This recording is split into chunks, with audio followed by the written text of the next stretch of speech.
Hello everyone, welcome to this episode of Menopause Conversations. My name's Amantha King. I'm a strengths performance coach and a menopause coach, and I am absolutely delighted to have my next guest with me. We're in season 2 of these Menopause Conversations, and this is a really, really important one. I'm absolutely delighted to have my guest Jackie Lynch here with me. Hi Jackie, how are you? Hi Amantha, I'm great, thank you. Thanks for having me. Oh, no, you're welcome. You're welcome. So let me tell you a bit about Jackie. Jackie, in a nutshell, is all about making your menopause positive as an experience. She is an award-winning nutritionist. She's a menopause specialist. She's an author who's absolutely passionate about helping busy women to achieve optimal health. And that's something we don't talk enough about. She's got wellbeing and performance elements, and she gives nutritional advice and coaching. So Jackie's book, which she's the author of, is The Happy Menopause, Smart Nutrition to Help You Flourish. And she's also the host, oh brilliant, there to have a true professional, and is the host of the Happy Menopause podcast. So at the end of this, Jackie's going to give us all her contact details so you can follow her, you can keep up with her, and you can get her book, which is absolutely brilliant. So Jackie, tell us a little bit about you. I mean, I love always if people can share something of their own experience around perimenopause, menopause, if that's possible. But tell us how you became a nutritionist and why specifically supporting women and those midlifers that are going through the menopause. Well, this is a second career. I had a big corporate job first time around, which I absolutely loved, but approaching 40, I was thinking, is this it? Is this really what I want to be doing for the next 20 years? And it really felt like time for something different. And the trigger for that was when I went on a spa, which had a number of nutritionists there working. And I found it quite life-changing, actually, the advice that they gave me. And as a result of that, I was sort of fiddling around online as you do after a holiday. And I looked at all their bios and they all had the same qualification. So I Googled it and I came upon the Institute for Optimum Nutrition in Richmond. And I remember reading the course description and thinking, that's it. That's what I'm going to do next. So it all happened very quickly. This was, I think, in the April of 2006. Yeah. By June, I had been accepted onto the course. I'd handed my notice in, and by October, I was walking into my first chemistry class. So it was a big change for me. And then, yes, it was 4 years study, and I launched my clinic in 2010. I wasn't initially focusing on the menopause because although lots of my colleagues had decided to study nutrition because they had a particular health background, perhaps they had a history of chronic fatigue or something like that, and they wanted then to go on and specialize in that. I didn't have an obvious specialism, and I had the classic imposter syndrome that is so familiar to women, where I felt, well, how can I specialize in something when I don't know enough? How can I do that? Yeah. So I became a generalist, which in hindsight, I realized was actually much harder because each time a new patient arrives, I'm going down a whole new area of expertise that I had to sort of research and get myself up to speed on. But it was great because it did give me a thorough grounding. I suppose a little bit like a GP sees a bit of everything. Well, I'm not suggesting for a second that I'm medical in any way. And then I think it was, by then, I was sort of well into perimenopause and was sort of managing it in my own way. But I found that I think it was 2015, I was invited to speak at an event run by the Wellbeing of Women charity, all about the menopause. Mm-hmm. And all the other speakers were talking about HRT and from different angles. And I was the sort of health and wellbeing one, there to talk about nutrition. And I was the last person to speak, and inevitably everyone had overrun. And so I only ended up with about 10 minutes. So I didn't have as much time as I wanted, but I thought, well, I'm just going to go for it and give an overarching view of the way nutrition can really help to manage your menopause.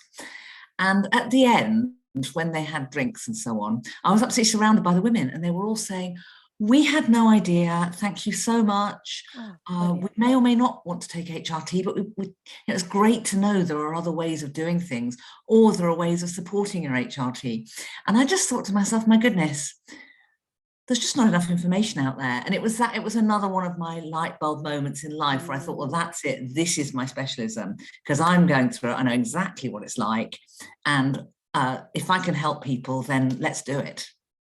Wow. And I love journeys like that, because they sort of undulate, don't they? They don't take a direct route. What was your corporate career when you first started, just out of interest, because they were very different? I was in intellectual property, so it was the sales and marketing of TV and film and literary brands. So things like Wow. Noddy, Teletubbies, Agatha Christie, Mr. Men, and I was involved in selling them to TV, making publishing deals, licensing deals for toys and games, and so on. It was great fun. Fascinating. But it is so lovely. It's sort of like, that's like a hard left or a hard right, then, isn't it, in terms of in terms of career? But that's absolutely fascinating. And I think you're so right when you talk about, I mean, I love the way that you described, I mean, terrible that, at the end that you didn't have quite as much time, but it just shows the impact you did have in the time that you did have to present. Because in my former life I was promoting HRT, and it's very ironic, actually. I spent so long in the pharmaceutical industry and was really entrenched in that in all the best ways, but actually since I left I've become so much more curious about all the alternatives other than just pharmaceuticals or medicines, and nutrition is one of those ones that really is a pillar, isn't it, in our health?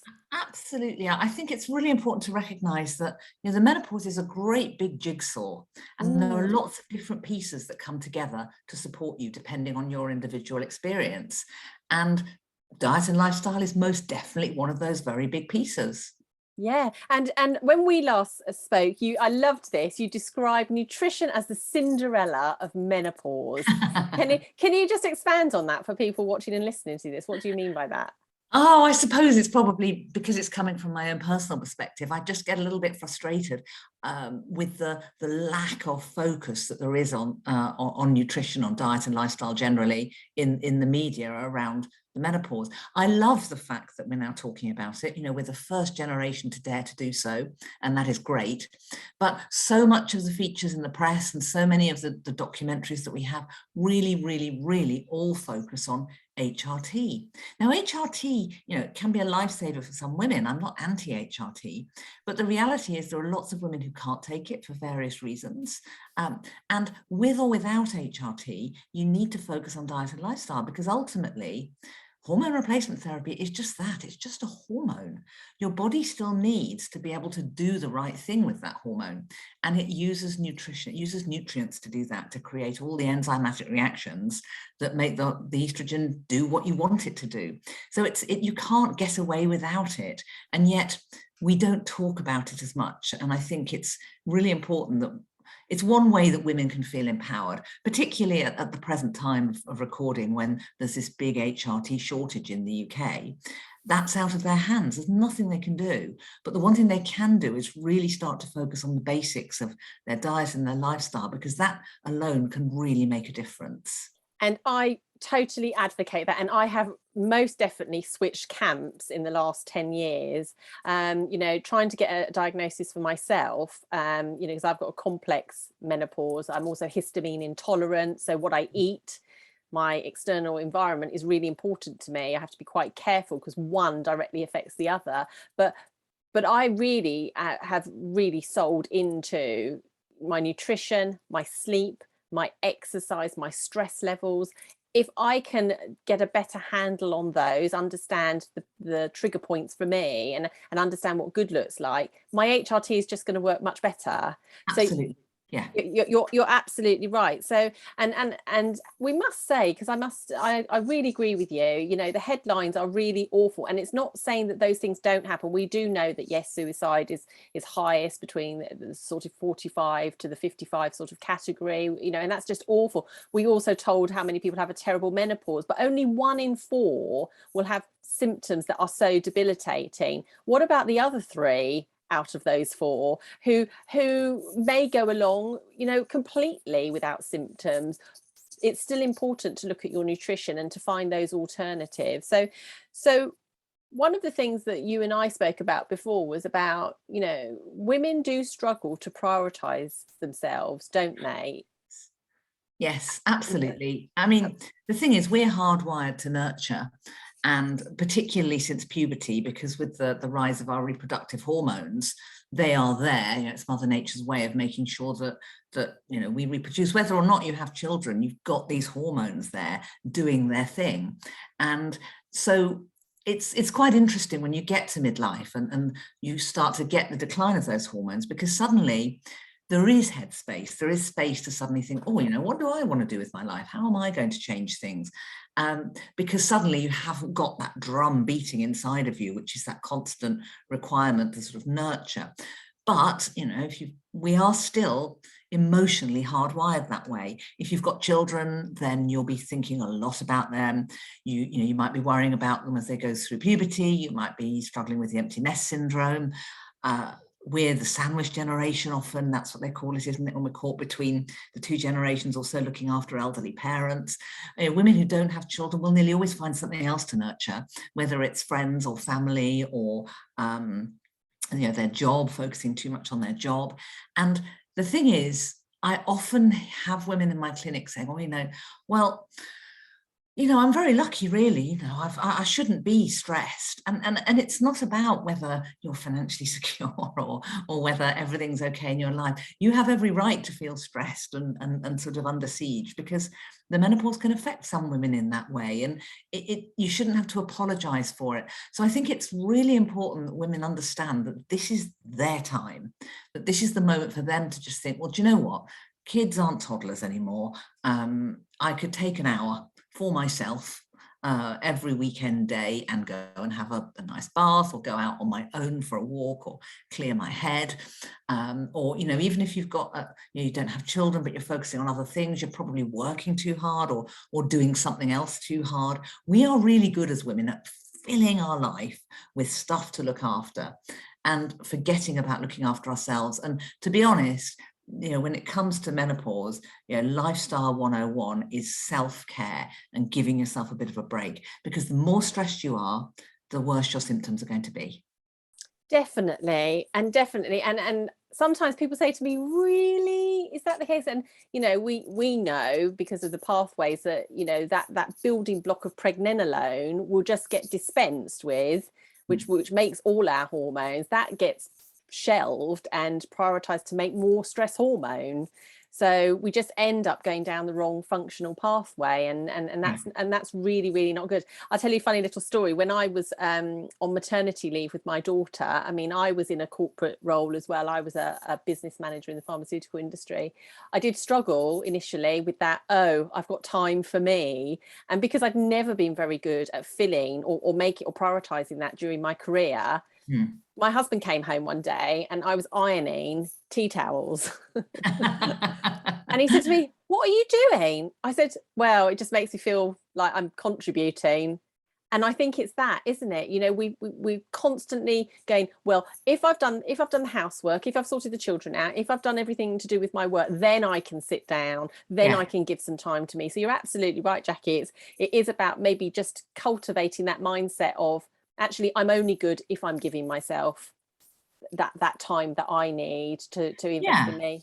Absolutely. And what I often say to women is just, if you've got children, or if teenage children, that it's really important. You're focusing on them, you're looking after them, making sure that they eat right, that they get fresh air, they step away from their screen, that they exercise, you try and make sure they get enough sleep, because you are really aware that they are going through an enormous hormonal transition, and that it's really important that they look after themselves. And yet somehow we don't do that. The number of times I see a food diary come in and I look and I think, jeepers, and I say, well, if the woman's got a child, I say, well, if your child was eating this way, how would you feel? And then it's a bit like oh my goodness, I'd be horrified. Well, it's just as bad for you, because you're going through a transition that's probably going to last a lot longer.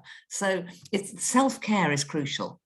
And you're right. And it's about actually what our children model. If they don't see us looking after ourselves, but we talk a good show about doing it, we're sending conflicting messages, aren't we? We need to demonstrate that we're taking it seriously. I really like that. That's brilliant. So I know when we spoke before, we talked about, okay, so nutrition is a hell of a big topic. And you talked to me about macros and micros, nutrients. So macronutrients, micronutrients. Could you expand on that for people, please? Yeah, absolutely. I think one of the first things to do is really get the basics right of your nutrition.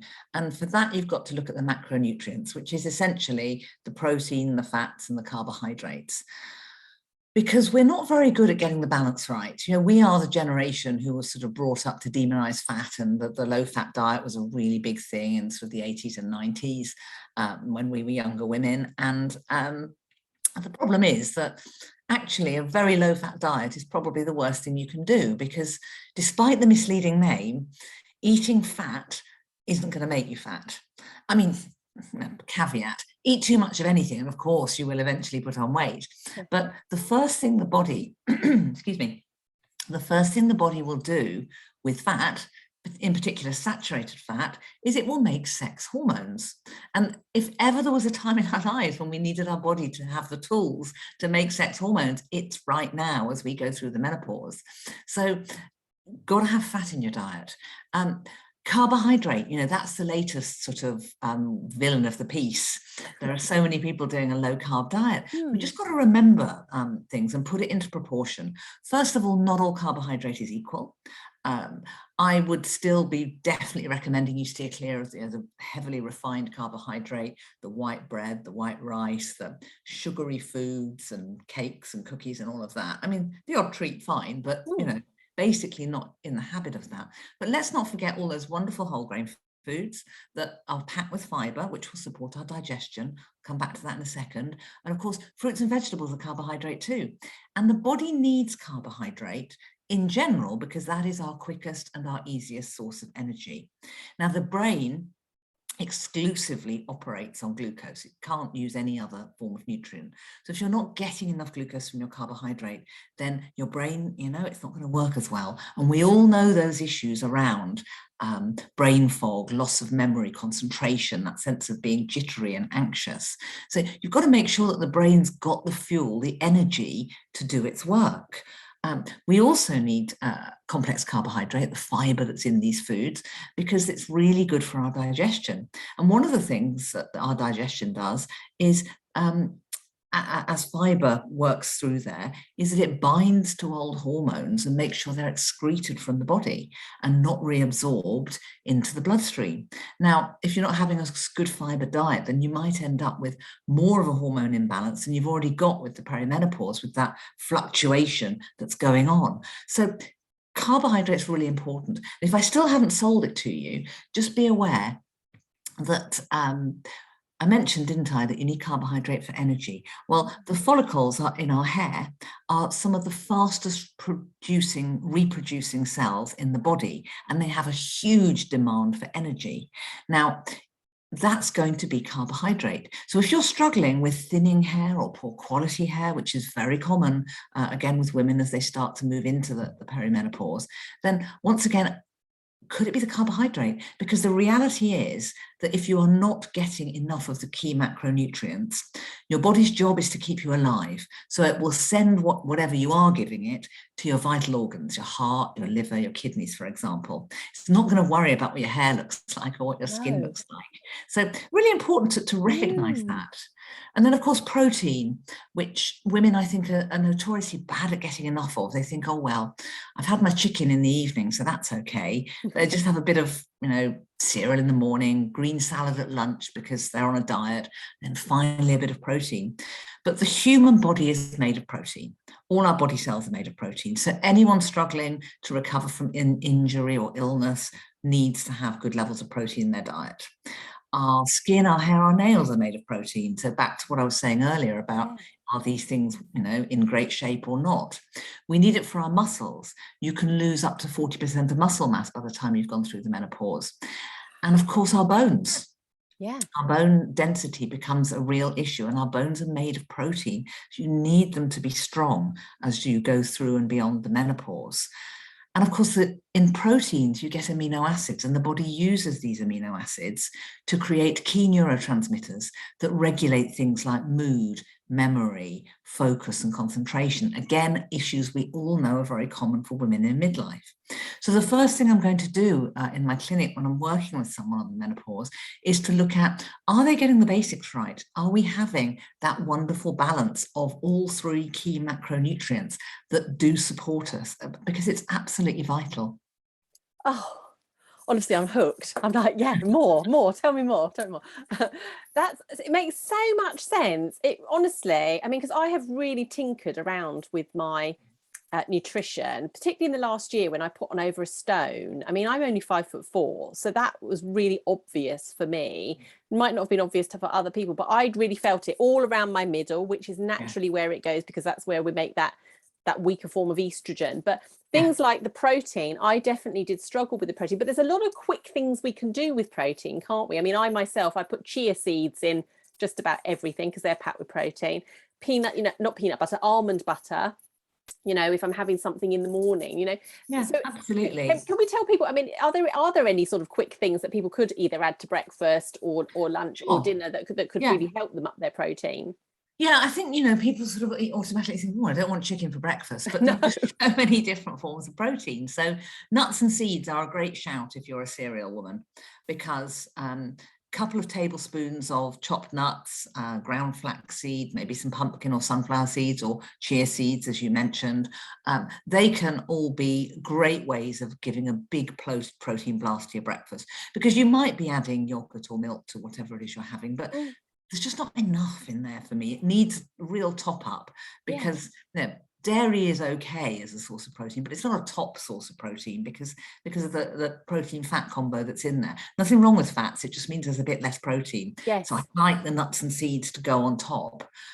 Good sources of protein though would be authentic Greek yogurt, not Greek style, but actually authentic, which is quite hard to find. But if you can find it, that's a much more concentrated form of dairy. And cottage cheese is another one, actually, that's a really powerful protein punch as a dairy product.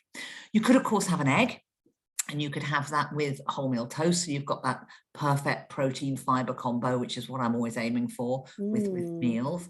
Or you could have it with something like wilted spinach and avocado, or mushrooms and tomatoes. So again, you're getting that combination there. If you're a smoothie person, then great, but make sure that you're not just bunging in loads of sugary fruit. Make sure there's about 4 veg to 1 fruit, or 3 veg to 1 fruit is the way I'd be looking at it. And then you can add in some ground flaxseed, maybe some soya yogurt, some pumpkin seeds, or even a nut butter works really well to make it lovely and thick and creamy. In fact, one of my latest tricks, we're out of porridge season now, but I like to do in the winter when I make up my porridge is add some unsweetened nut butter when I'm making it, and then the flax seeds as well. And the combination of the two really keeps me going. Because I find with porridge that immediately I eat it, I'm very full. Yeah. But about an hour later, what's next? But if I put all that protein in, then it can keep me going for hours, which is what you want. That is so true. That is so true. And I was smiling when you mentioned the Greek yogurt, because there is a brand, the Farhay yogurt brand, which is delicious. But I put cashew nut butter through that. And do you know what? I mean, when you think about how, long it may take to make a cheesecake, when you put those two ingredients together, they literally set like a cheesecake. So it's delicious. I mean, it feels really naughty having something so delicious for breakfast, but you're absolutely right. And experimenting with these things, finding what works for you. But you can get quick wins, can't you? If you're busy in the morning, you're on the go, you're rushing. Those things are very, very doable and easable. So I would give myself a gold star here, because most of what you mentioned I'm eating. So actually I did find that I lost that stone of excess that I was carrying, and I wasn't starving myself. I was having 3 regular meals because they were full of protein. I actually didn't feel I wanted a snack in between, and that was fine for me. But I think you're right. The whole, the more we're learning about our gut microbiome and how it directly affects our mood, if we're not in a good mood, it probably means because your gut bacteria is not in a good mood, and you are what you eat intrinsically, aren't you? So there's some brilliant things there. So can we just do a quick whistle tour through the micronutrients then, you know, in terms of what your thoughts are there? Well, I would just say, because I Yes. suddenly realized I didn't mention it, I don't want anyone thinking, oh, I don't like cereal, I have toast. Nothing wrong with having toast, just make it wholemeal toast and put some protein on there. So not Marmite or honey or jam, not an ounce of protein in any of that, but maybe it's going to be an unsweetened nut butter, cottage cheese, an egg, or even hummus if you don't mind that in the morning. And they're all really good quick sources of protein if you're, you will find that toast then keeps you going. So it's really all about finding what works for you, because breakfast is by and large the most squeezed meal of the day. We're always running behind. So it's about... So could I just throw something in there then? What about people who are fasting? Do you have a view on that in terms of, you know, people who are skipping breakfast, doing intermittent fasting? I mean, do you have a view? I know I didn't ask you that up front, but you just made me think of that. Is well, something like, I think you're thinking of something like the 16-8, yes, where you essentially eat within an 8-hour window. That's right. For the remaining 16, during which time a good part of it you're asleep, so you don't really notice. That's the idea. It can work very well for some people. So you might, for example, have your breakfast at 11 o'clock and your evening meal finished by 7. That's the idea. There's a shorter amount of time, which means that your metabolism has got time to sort itself out over that period. It can be really helpful for supporting the gut as well. It's not for everyone though. The thing I like about it is that in that window, you can eat real food. You're not trying to count calories or faff about weighing things or excluding major food groups. You can eat good food normally, just in a shorter window, which often means you eat less anyway, because you're not as hungry over that period, because it's a shorter period and more truncated. But fasting doesn't work for everyone. I mean, obviously, if you've got a condition like type 2 diabetes, then you need to be focusing on managing your blood sugar, but you'd be aware of that, no doubt. People who've got issues with their thyroid, and also people who are chronically stressed, in my experience, it's not a good shout, because their adrenal glands, the thyroid gland needs that regular support. And some people simply are more glycemically sensitive than others, which means that their blood sugar is a bit more sensitive and more likely to drop sooner. So if you're somebody who gets a bit dizzy in the mornings, then it's much more sensible to have a really good breakfast soon after you get up, rather than wait until 10 or 11 o'clock, because you could be putting your body under significant stress and not do well yourself. Yeah, and that's really good advice. It's about listening to your body. If it's not for you, it's not for you. There'll be something else that you can find for yourself. So yeah, let's get into those micronutrients, shall we? Well, micronutrients are basically vitamins and minerals and other plant compounds which are helpful in some way.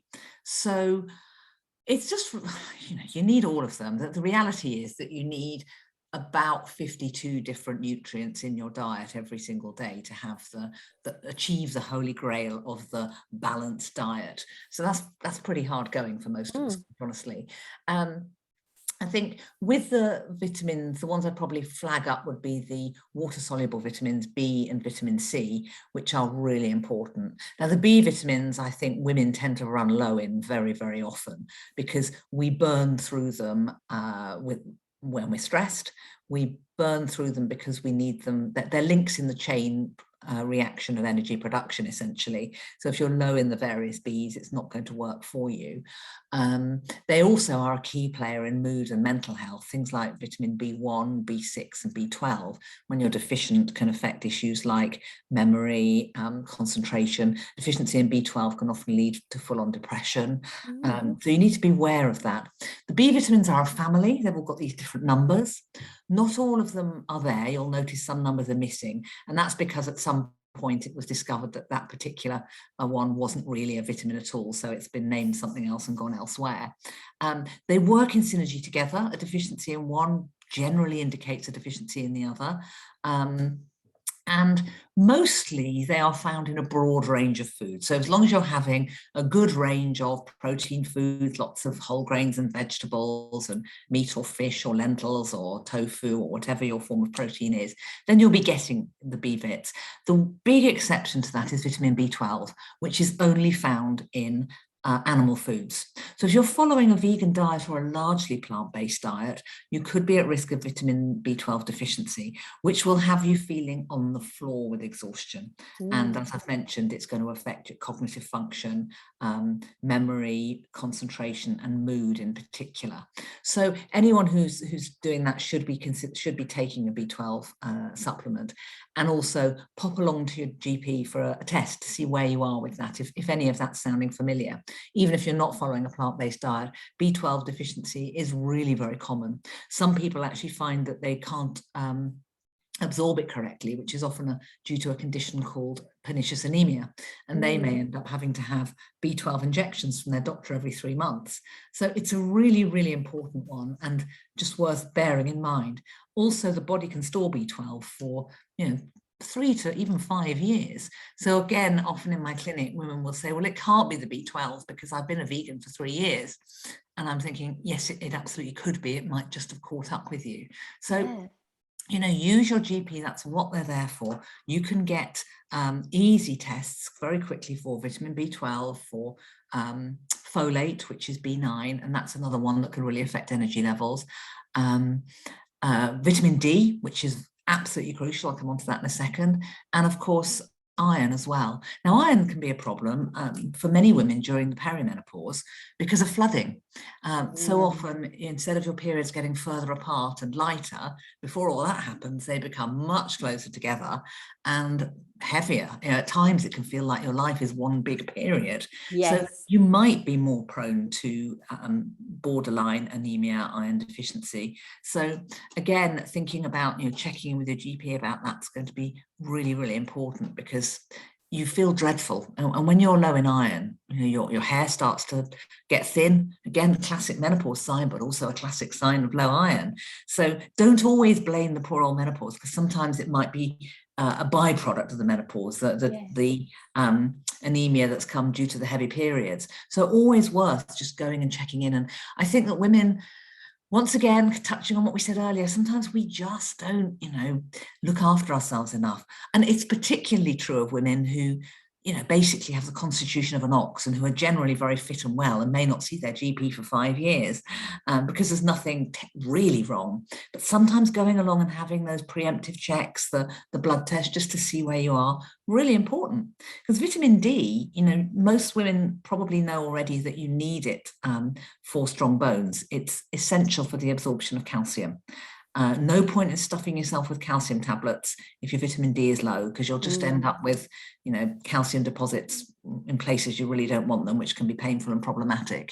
So we need that good level of vitamin D. So I would really recommend that women are taking vitamin D every day, summer and winter, because although we do produce vitamin D through exposure to sunlight, we usually wear sunscreen, quite rightly, because we want to protect ourselves from the risk of skin cancer. But that is an issue. And of course, women who come from either an Afro-Caribbean or African or Asian ethnicity will be more prone to vitamin D deficiency as well. So again, something to really keep an eye on, because it's more than just our bones, although that's already super important. There's a big connection between vitamin D and mental health, and also our immune support. There's an association with certain autoimmune conditions and vitamin D deficiency. And also there's some interesting statistics coming through that linking the longevity and severity of COVID symptoms to vitamin D deficiency. So, if you want to get over it nice and quickly, make sure you're keeping your vitamin D topped up. There's here's one I prepared earlier. It's one of my favorite products is Better You. Yes. They do a lovely range of oral vitamin D sprays. Take a look. Normally in a multivitamin, you'll get about 400 IU, international units, which is okay, but it's a bit of a child's dose for me. Yeah. So you could happily take 1,000 IU on top of that without it causing you any trouble whatsoever, and it would be very helpful. Yeah, and I can confirm that. I take it summer, I take it all year round. From the minute when we found out what COVID was about, you're absolutely right. And you just know you're getting what you need. I mean, that's fascinating. One thing that I wanted to sort of say to you, just get your thoughts on. So I was that person who, whenever I went for my menopause check, they would do a full blood screen. And one of the things that came flagged up my folate levels were off the charts, Oh, like really high. And this is something on just piggybacking what you said there, Jackie, which is that some people don't process, they can't get that vitamin into their cells, and I'm one of those people. So I was taking, I think it was like a Pregnacare thing, but for women in menopause. So it was a high dose of folate, high dose of B vitamins, but it was just still floating around in my bloodstream. It wasn't actually getting into the cells. So I have to have methylated B vitamins, and methylated B vitamins, that showed up in my genetics. Actually, I had a genetic report done, and it showed that my DNA isn't great for the cofactors that are responsible for getting that folate into my cells. So I think you're absolutely right, and if someone can help you make sense of that, then even better. But I was also that person who was flooding. I mean, my cycles were 17 days apart, and I was passing clots the size of golf balls each time, and I just was so dizzy, disorientated. I felt if I drove the car, I'd be a liability, so I didn't. But it was all those simple little things, because you can't replenish your iron stores overnight, can you? I mean, it takes time. It does. It absolutely takes time. It can take 3 to 6 months sometimes, depending on what your baseline was that you were starting from. Yeah. So really important not to let yourself get to that stage. Exactly. Which is why the preemptive check and having the blood test is a really smart move. And you know what? If everything's fine, then yay, that's great. But at least you've taken that proactive step towards some self-care. Yeah, definitely. And I suppose that probably the last thing that if we could just touch on then is in terms, there's a lot made, isn't there, about blood sugar, insulin, menopause, how that all interplays. Do you have anything you could tell us or impart around blood sugar, that balance and that impact on stress, how that system all tends to work? Sure. Well, basically, every time our blood sugar crashes, our body releases stress hormones, adrenaline and cortisol. And that's bad news, because most women in midlife have already got plenty of stress going on already. Thank you very much. So we don't need our diet to be adding to that. So the basic process of blood sugar is that it's our body is programmed to keep the levels in this nice narrow band. If it's above or below, that creates a state of emergency.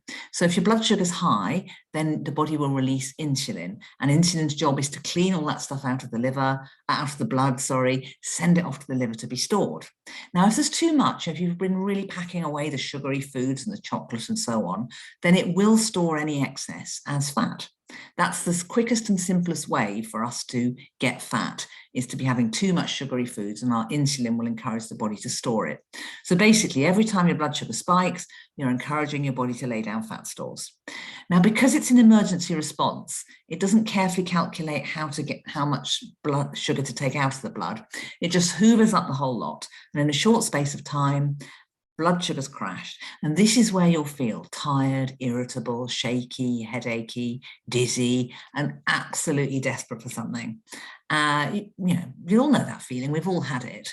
And it's dangerous for us not to have enough sugar in the blood. It's our primary source of energy. So when our stress hormones are released, their job is to absolutely redress the balance. So cortisol will send a message to the liver asking it to re-release the sugar stores, and it will create, in tandem with that, the craving. And you'll know the one, because it's never for a green salad. It's always for something sugary or carby. Maybe a cup of coffee, could be a glass of wine. It will depend on the time of day as to what you might crave, but it's something your body knows instinctively will give you that quick fix.